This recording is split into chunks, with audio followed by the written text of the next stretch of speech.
And we're going to continue today, or actually conclude today, a series of messages we began a few weeks ago called Watch, Listen, Trust, and Obey. And I told you that the genesis of this study was just something very personal in my own life as I sought the Lord about, just the issue of often feeling kind of overwhelmed and as though I was just racing to keep ahead of this wave that was always about to crash over me of responsibilities, unmet things that, I just can't seem to get ahead of. And the Lord has been working me over about some things for about 6 months, having to do with that particular set of issues. And one of the things that He focused in on was these 4 words: watch, listen, trust, and obey. So for nearly 6 months now, every day as part of my personal prayer time, I will consider, meditate on, study, and pray about these 4 things, because I want to be a person who is watching what God is doing and doing that. I want to be a person who's listening for what God is saying. A person who, having listened to what God has said, trust what He says and then do what He says. And so we come to the conclusion of this series talking about obedience. Watch, listen, trust, and obey. And we're going to be looking at Genesis, chapter 1 through the first verse of chapter 4. But we're not going to read all of that, so don't panic. You didn't make any sound, but I heard your heart kind of go, right? And so I knew. Anyway, have you ever been on the outside looking in on what should have been? Years ago, I was late for an appointment. Got in my car. You know what this is like. And you're just, I got to get there, right? And it dawns on me, oh no, I forgot I'm supposed to pick this thing up. And then it dawns on me again, well, that's on the way to this appointment that I'm already late for. Here's what I'm going to do. I'm going to swing by there, pick up that thing I'm supposed to pick up, and then try to get to my appointment, as quickly as I can, even though I know I'll be late. I'm anxious about it. And so I start planning while I'm driving to the place I'm going to stop before I get to my appointment. And I start planning in my mind the way to do that the fastest. Are you as anal as I am about things like that?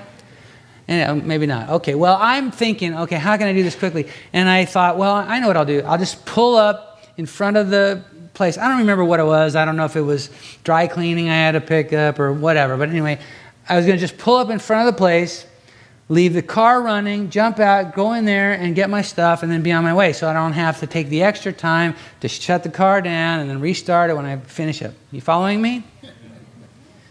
Okay. Anyway, so I'm thinking this through. I come up with this plan, and then the alarm starts going off in my mind and heart. Don't do that! Why was that? Well, that was because my father had ingrained in me, never, son, never, ever leave the keys in the car. Never leave the keys in the car. That was drilled into me.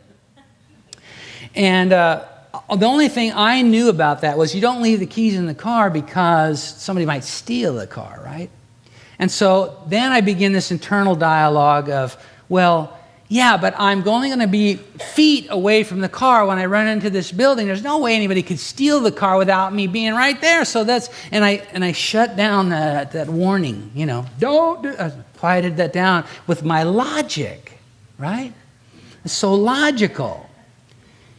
So I get to the place, do exactly what I thought. I pulled up there, just put the car in park, left it running, jumped out of the car, ran in to get my stuff, and came back out and realized I had locked the door on the way out.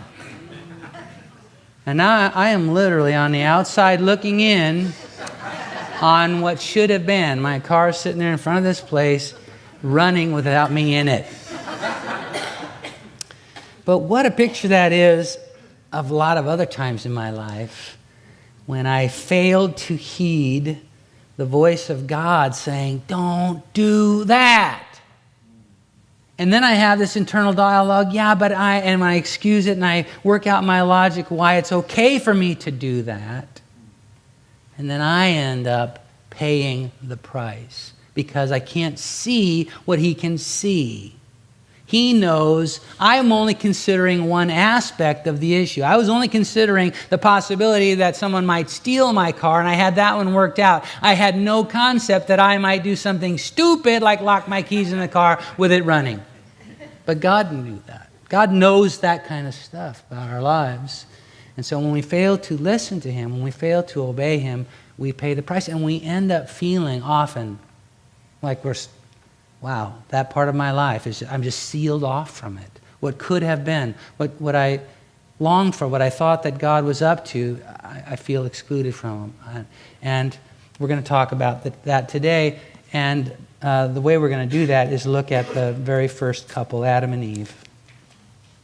Adam and Eve. Now, what God intended for Adam and Eve. Actually, here's what I'm going to do. Rather than read all these verses, I'm just going to tell you the things that I'm going to talk about today are between chapter 1, verse 27, through chapter 4, verse 1. I may, if I remember, give you the actual references. But rather than take the time to read each one, you know where this is now. And let me just kind of, if it's all right for you, this is not my normal practice, but I just want to talk to you today out of this passage. Okay? You have it in front of you. You can check me and make sure I'm not telling you something bogus. We all right on that? Okay.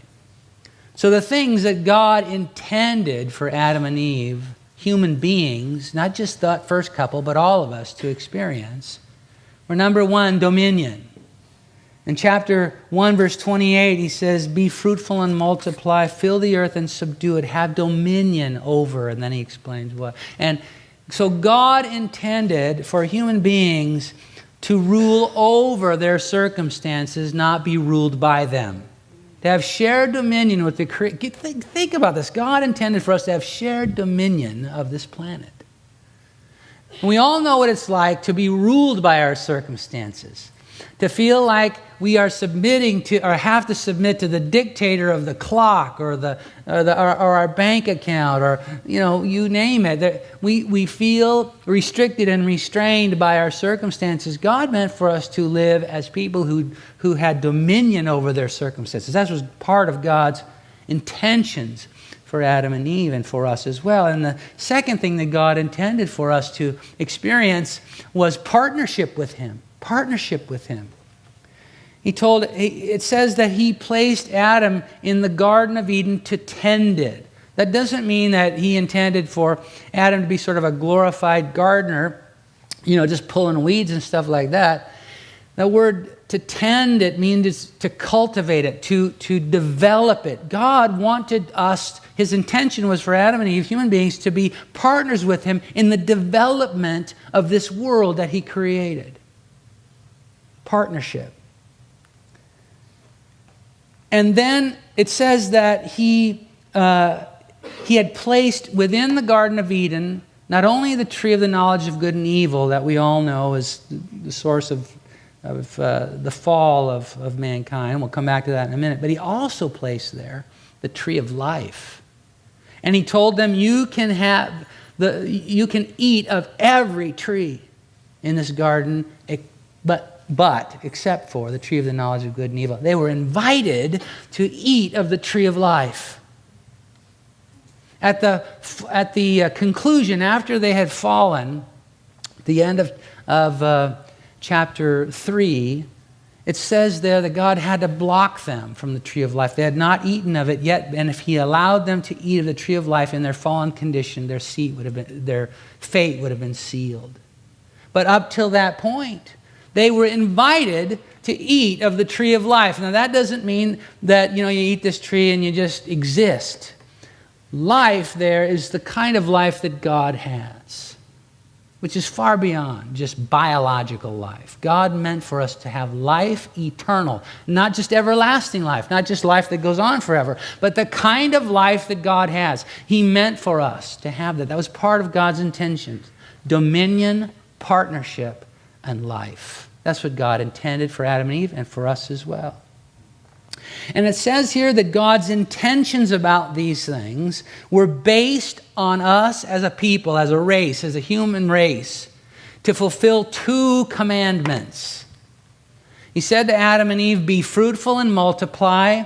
He gave them something to do. This is important. I know it's going to seem sort of like I'm talking to kindergartners. I don't mean to talk down to you, and I don't mean for this to be elementary, but this is important. He gave them something to do. Have babies. Be fruitful and multiply. And then he gave them another commandment, something not to do. He said, don't eat of the tree of the knowledge of good and evil. The day you do is the day you'll die. The day you'll be cut off from my life. So he gave them something to do and something not to do. Most of us are familiar with the story, but in chapter 3, verse 6, it says that they did what they were told not to do. They disobeyed God. And disobedience is always consequential. There are always consequences when we do what God has told us not to do. We don't think so. We figure, well, all right, so I blew it. Who's going to know? Well, even if no one knows, the rippling effect of my disobedience and yours is profound. Always. My sin, my disobedience, yours, affects a wide swath, more than we can even imagine, of other people and other situations and circumstances. It's never a private affair. That's what we think. My sin is just a private affair. No, it isn't. There's consequences. There's consequences for me. There's consequences for others. It's consequential. We read about them in chapter 3, starting at verse 16. The Lord is dealing with the aftermath of their sin. And first he speaks to the serpent who tempted Eve, and then he speaks to Eve. And in verse 16 he says, I'll greatly multiply your sorrow and your conception and pain. You shall bring forth children.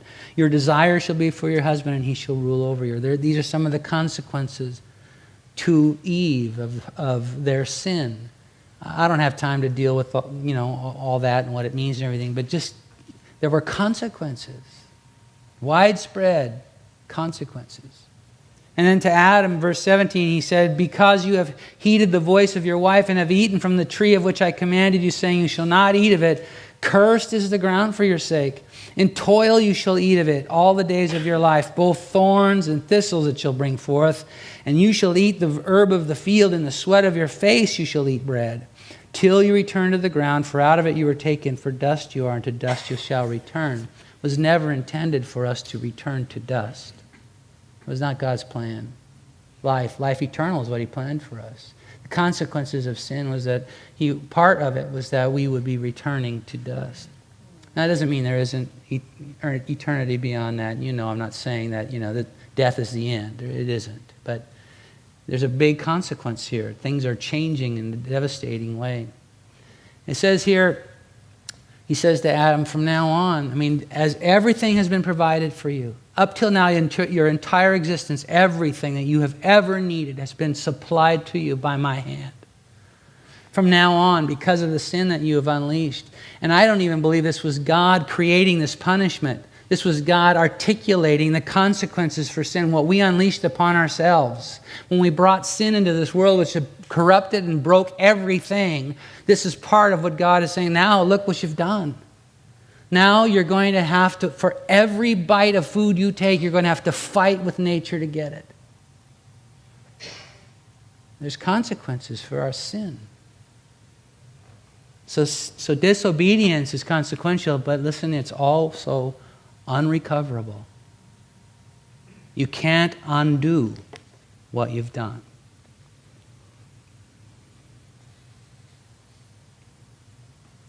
You can't roll it back. You can't take it back. But hallelujah, we have a merciful God, a gracious God who is a restorer, a recoverer, a redeemer.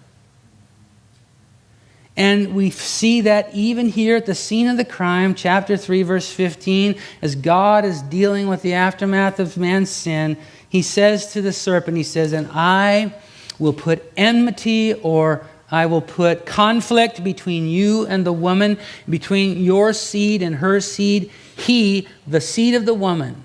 He, the seed of the woman, capital He. He's talking about Jesus. He will bruise your head. And in the process, you'll bruise His heel. He's talking about the cross. There's pain and suffering.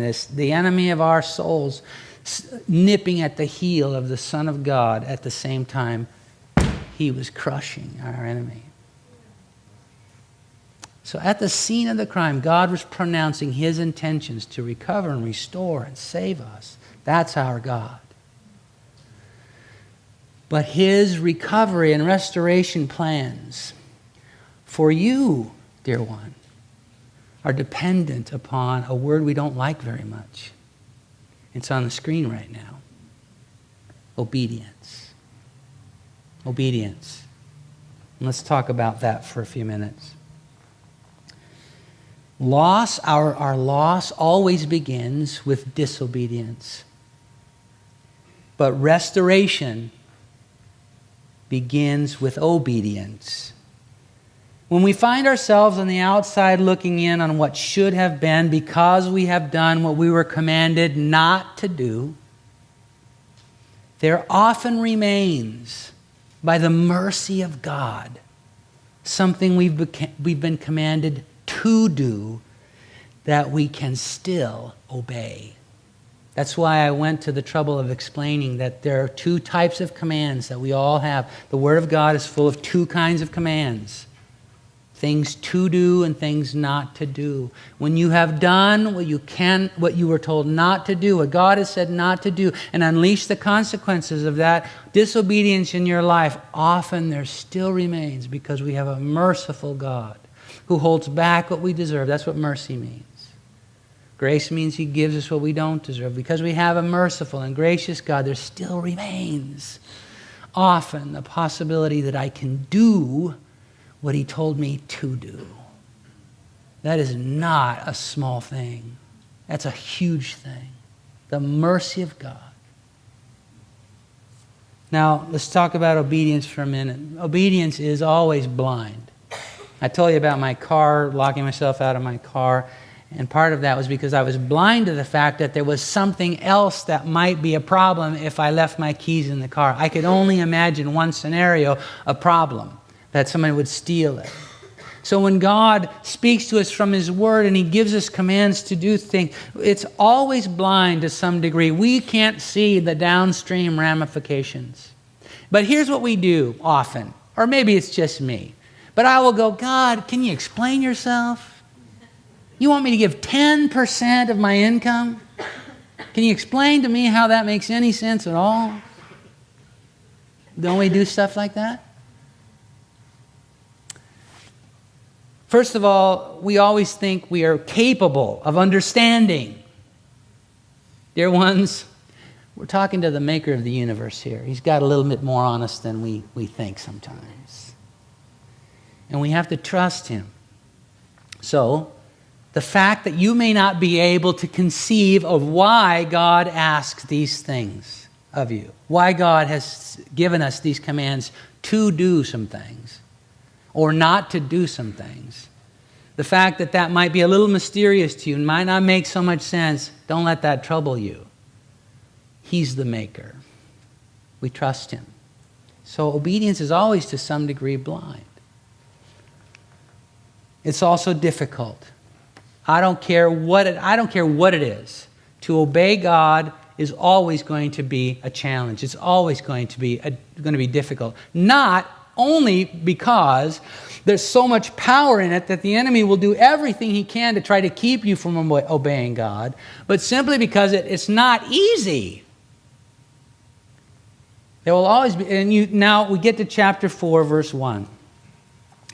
The fallout from sin is horrific. And Adam and Eve are on the outside looking in. The very first thing that we're told about them after that, first verse of chapter 4, now Adam knew Eve. That means now Adam had sexual relations with Eve. his wife, and she conceived and bore Cain and said, I have acquired a man from the Lord.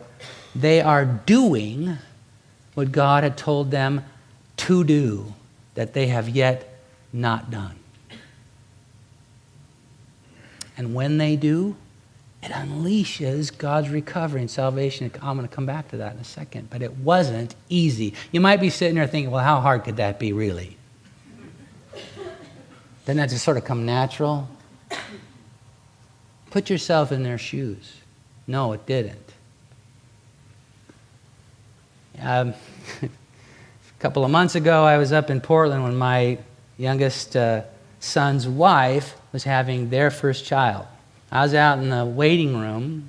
Sue and a couple other women were, and my son were in coaching her through labor in the room, and I was left out there kind of, by myself. But I could hear her screaming in there, and I could hear her say, I can't do this. There was all these other ladies there that go, yes, you can. We have. You'll forget about all this in about 2 minutes when it's over. And that gave her the courage and the confidence to breathe and do all of the push and all the things she has to do, because somebody has survived this, right? Eve has no one to compare notes with. All she knows is that God has said, as a consequence of your sin, there's going to be pain in childbirth. She does not know that she will live through it. She doesn't know how difficult this is going to be. She had no idea. To sign up for this was not an easy thing for her. Think about Adam. Adam has just been told, his whole existence, everything has been provided for him. He's just been told, for every morsel of nutrition that you take in, you're going to have to battle nature to get it. And in fact, it's going to work against you. Thorns and thistles are going to grow instead of food. You're going to have to fight for every bite. So for him to imagine signing up for a process that's going to lead to another mouth to feed was not an easy thing. This choice to obey God, to do what he had told them to do, something that still remained by the mercy of God that they could do. They can't, what they have done that they were not to do is unrecoverable. They can't take that back. And the consequences exist. But there is still, by the mercy of God, something they can do that they could put into God's hands as the keys to begin to unravel and unlock and restore and recover. And think about this, dear ones. If they don't have this baby, there will be no Savior. Jesus will not come. There will be no... This unlocks everything that you and I are here celebrating today. This one act of obedience. The ramifications of it are so profound. And yours and my steps of obedience are not any less profound. The consequences, the outflow of those simple things where we choose to obey God are profound. So our obedience is blind, it's difficult, but listen, it's also pleasurable. Adam and Eve, in the process of obeying God, discovered a very incredible pleasure. And when we obey God, there is pleasure in that. It feels so good to do what's right, doesn't it? Oh my goodness, it's such a profound satisfaction. To live that way is God's intentions for us, to know what that experience, what that is like all the days of our life. And then finally, as I've already talked about, our obedience to God is powerful. It unleashes so much of God's recovery in our lives. And I'll tell you a story and then go home. Or actually, we got something else to do before we go home, but I'll wrap this up. Years ago, decades ago, 25 years ago, a friend of mine, a close friend of mine, who was a pastor in another state, big church, everyone by any measure would have said he's a very successful pastor.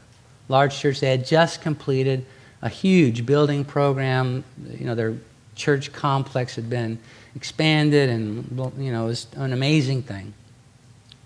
But somewhere along the line, he began to open or expose his heart to temptation, and he did something that God had said he should not do. He had an affair with a woman in his church.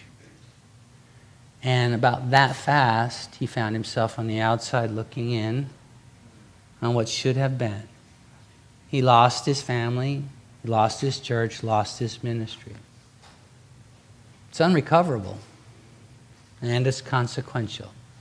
There are consequences that he's reaping. But in the mercy of God, there remains a whole book of stuff to obey. Things that God has said to do that are still available to him.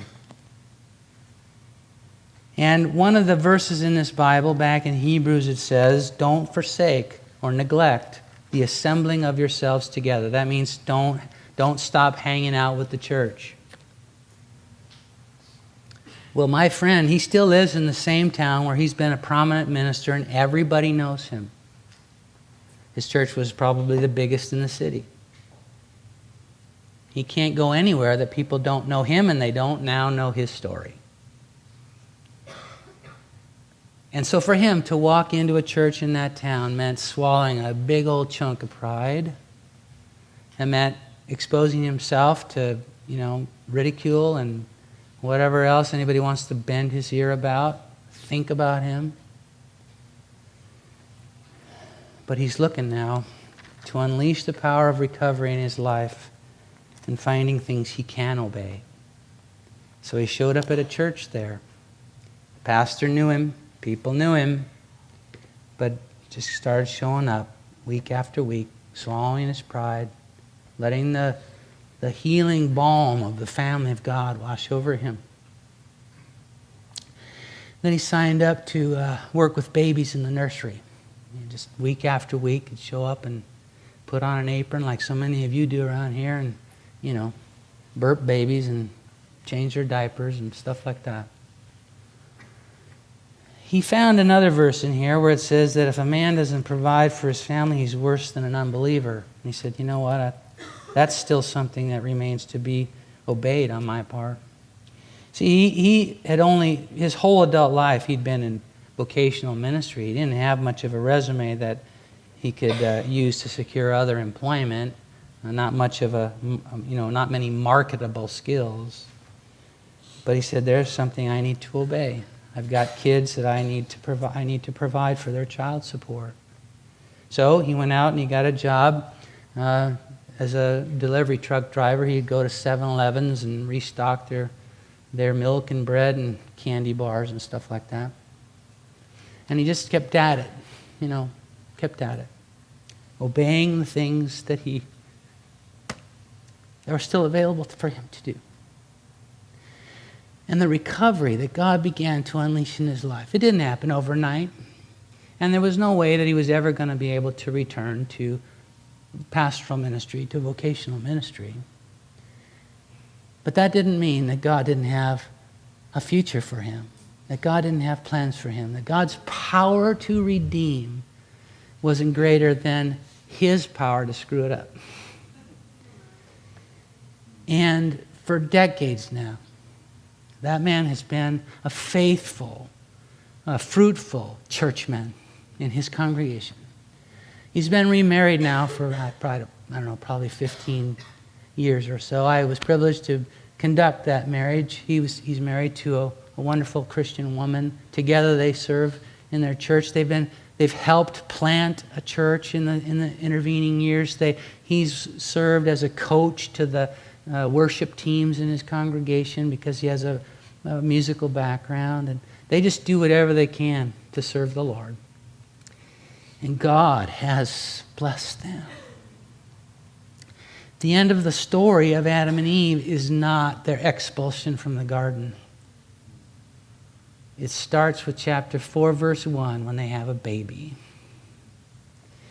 That unleashes God's redemption and recovery for every single one of us in this room. So whatever it is you might feel like you're kind of on the outside looking in on of God's plans and purposes for your life, don't let that be the end of the story. Find something in here and obey it. It doesn't matter what. I'll bet there's some stuff in here you have yet to obey. Find it. As small and as insignificant as it might seem to you, every time you do, you're putting into the hands of our redeeming God that which He can use to recreate your life.